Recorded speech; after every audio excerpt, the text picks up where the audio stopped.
Un froid glacial, couplé avec des cris presque inaudibles, me fit revenir à moi.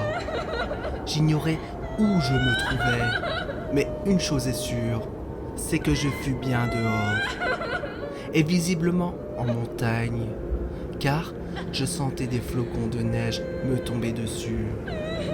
Mais qu'est-ce que je foutais dans un endroit pareil ? Je n'avais aucun souvenir sur le pourquoi et du comment je m'étais retrouvé ici. Et il y avait encore plus étrange. Pourquoi j'entendais ces cris au loin ? Malgré le fort blizzard qui gelait chaque centimètre de ma peau, je pus reconnaître les plaintes d'une femme. Mais la chose la plus irréaliste fut que j'étais complètement nu, de la tête aux pieds. Pourquoi ? Je n'en avais pas la moindre idée.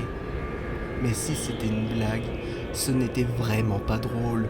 Pas drôle du tout. C'est alors que je me mis aussi à crier, dans l'espoir que ce petit jeu s'arrête. Mais après de longues minutes à m'égosiller sans relâche, je compris que personne ne viendrait me secourir. Je n'en pouvais plus. J'étais transi de froid, même en étant recroquevillé. Il fallait absolument que je fasse quelque chose. C'est alors que je me leva et commença à marcher à travers les ténèbres. Mais à chaque pas fut un véritable calvaire.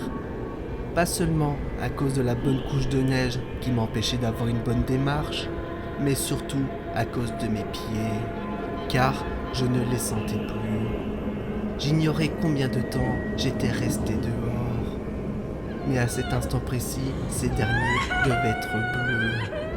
Il fallait que je trouve à tout prix une source de chaleur, sans quoi j'allais vite tomber en hypothermie.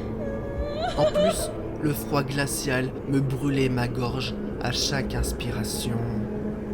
Je tomba plusieurs fois durant mon trajet à l'aveugle, m'affalant de tout mon long dans la neige. Chaque chute fut insupportable, car la neige s'accrochait sur mon corps glacial. C'était comme si des milliers de petites aiguilles venaient transpercer mon épiderme.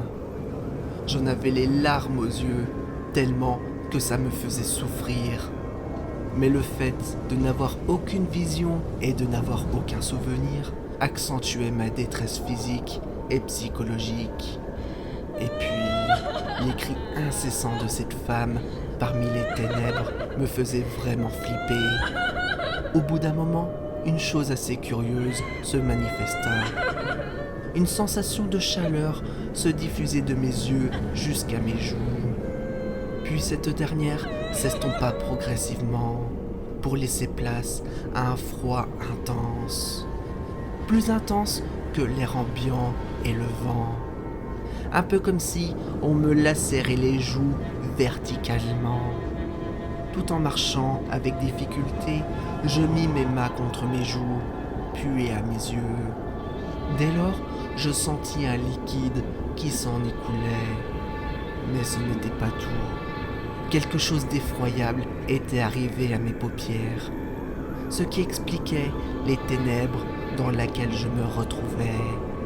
Je ne pouvais pas ouvrir mes yeux, car mes paupières furent cousues. À partir de là, un sentiment d'effroi me prit, et mon cœur se serra comme dans un étau. Je fus totalement paralysé par cette horrible découverte. À cet instant, ce fut une certitude. On m'a pas foutu dehors à poil pour rigoler, et ça valait de même pour mes yeux cousus.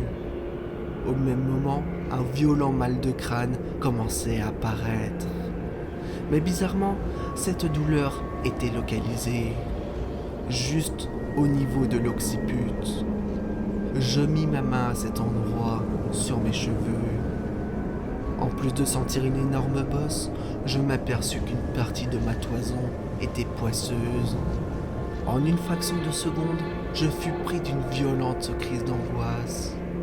Ma respiration s'accéléra, tandis que mon cœur s'emballa de plus en plus. Puis, des bourdonnements dans mes oreilles apparurent. masquant les cris et plaintes de la femme au loin. Soudain, quelque chose me plaqua au sol de façon assez violente.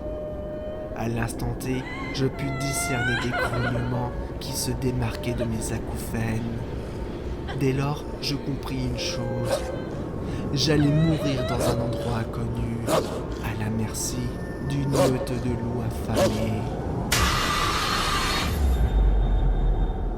Au même moment, non loin de là, un homme sortit du seul chalet à des kilomètres à la ronde.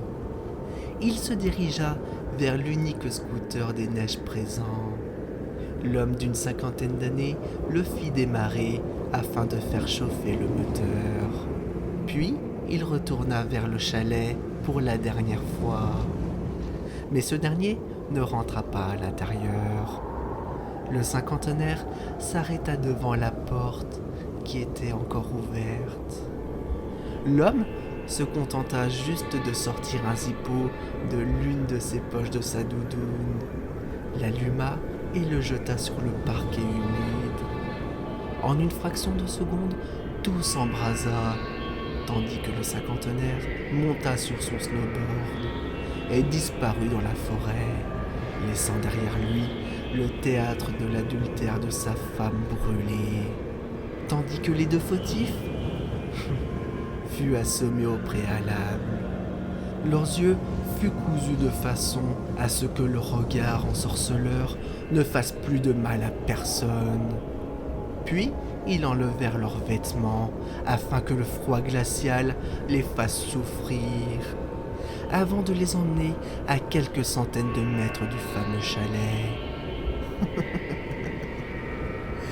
Maintenant, je pense que vous connaissez la suite. Les meutes de loups des environs se repaîtront de leurs cadavres, ou au mieux, donnera le coup de grâce à leur vie d'adultère de façon douloureuse. Mais cette douleur ne sera pas comparable à celle d'être trahi.